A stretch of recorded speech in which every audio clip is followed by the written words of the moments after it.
Ben ritrovati al meteo. L'alta pressione africana inizia a cedere, sia pure lievemente. Ecco che dunque le nostre regioni saranno interessate da qualche passaggio temporalesco. Vediamo il dettaglio di martedì 2 luglio. Sul Veneto sarà soleggiato su tutti i settori, il cielo sarà sereno e sgombro da nubi ovunque. Dal pomeriggio avremo qualche acquazzone sui settori alpini in locale sconfinamento alle pianure.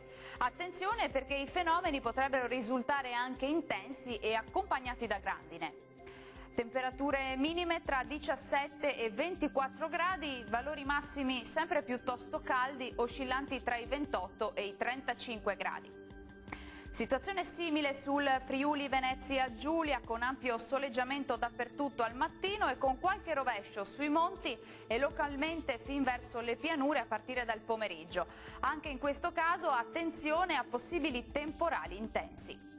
Temperature minime tra 20 e 23 gradi, massime comprese tra i 29 e i 33 gradi.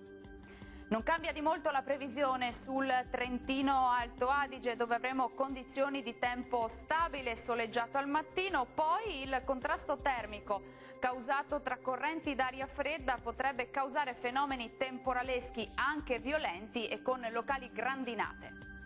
Temperature minime tra 20 e 22 gradi, massime tra i 30 e i 31 gradi circa.